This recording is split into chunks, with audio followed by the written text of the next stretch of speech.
کہ نورنا یفصلو من نور ربنا، ہم 14 کا نور، بھائی بہت توجہ، نوری نہیں کہا چھٹے امام نے نورو من نور ربنا، ہمارے 14 کے 14 انوار ہمارے رب کے نور سے جدا ہوئے ہیں، جدا ہوئے ہیں، چھٹے امام نے کہہ دیا۔ تو اب یہاں پر آنے کے بعد ایک جملہ کہوں کہ جو چیز جس سے جدا ہو تو اس جز میں بھی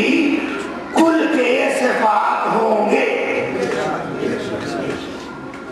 یا یوں کہا جائے کہ جز کو دیکھ کر کل کے صفات کا اندازہ لگتا ہے اچھی طرح سے۔ گھر میں مہمان آئے، کھانا پکانا ہے، کھانا پک گیا، کھانا تیار ہو گیا، ارے کہیں نمک بھول تو نہیں گئے، لاؤ ذرا سا چکھ لیں، چاہے پتیلی ہو اور چاہے دیگ ہو، 2 قطرے سالن کے ہتھیلی میں لے کے، ماشاءاللہ بہت اچھا بنا ہے، کیا اچھا بنا ہے، اما یہ 2 قطرے کہا نہیں، پورا دیگ اچھا بنا ہے۔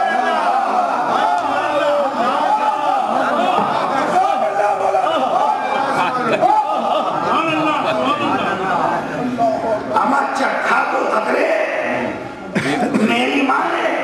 اور بتایا دیگ اچھا پکا ہے، یہ کیوں؟ کہا تمہیں نہیں معلوم، یہ جز ہے وہ کل ہے، اور اسی کل سے یہ جز آیا ہے، لہذا جیسا وہ ہوگا ویسا یہ ہوگا۔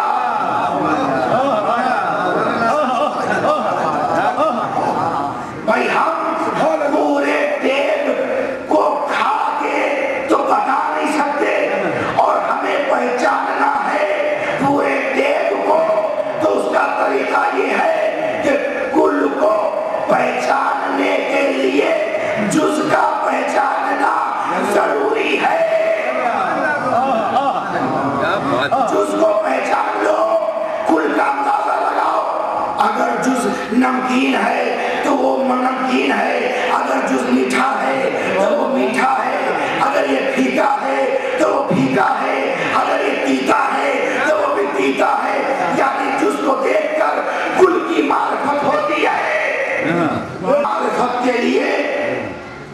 اہل بیت کو پیدا کیا، اور چھٹے امام نے کہا ہم سب کا نور نور خدا سے جدا ہو کر آیا، تو نور خدا اصل، انوار آل محمد اس کے اجزاء، تو جب نور خدا سے نور اہل بیت جدا ہو کر آیا تو ضروری تھا کہ اوصاف کردگار لے کے آتا۔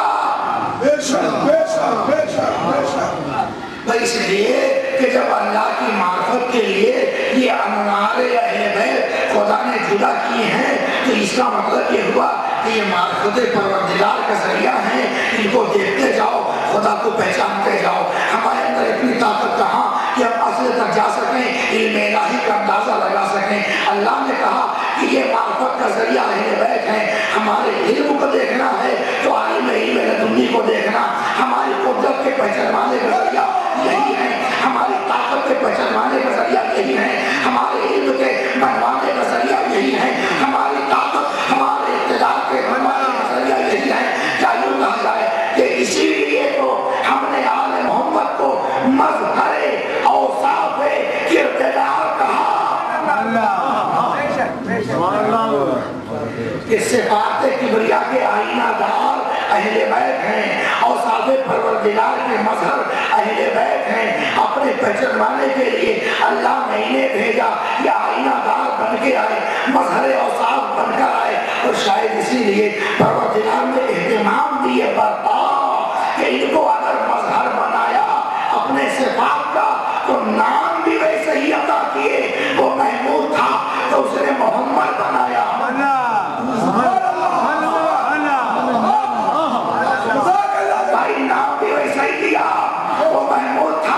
اس نے محمد بنایا، وہ علی تھا اس نے علی بنایا، وہ فاطر السماوات تھا فاطمہ زہرا کو بنایا، وہ محسن تھا اس نے حسن کو بنایا، وہ قدیم النظام تھا اس نے حسین کو بنایا، وہ عبادتوں کو پسند کرتا تھا اس نے زین العابدین کو بنایا، عین علم ہے محمد باقر کو بنایا، صداقت اسے محبوب ہے جعفر صادق کو بنایا۔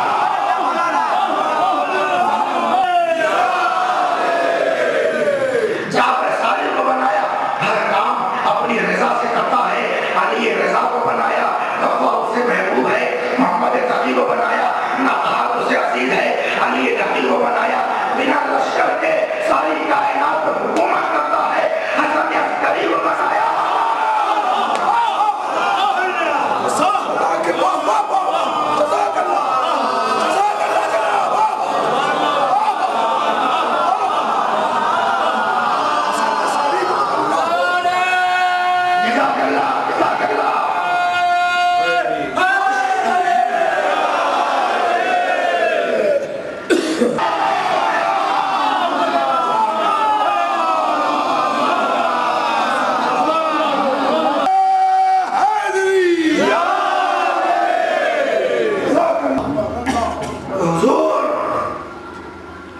یہ اہل بیت اوصاف کبریاء کے مظہر اور آئینہ دار ہیں، اور انہی اہل بیت میں ایک نمایاں فرد اور شخصیت کا نام عباس ہے، جسے قبیلہ بنی ہاشم کا ہر فرد یوں کہہ کر پکار انتا قمر بنی ہاشم۔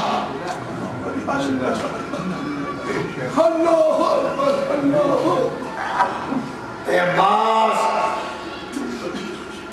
تم قبیلہ بنی ہاشم، قبیلہ بنی ہاشم کے لیے چاند ہو۔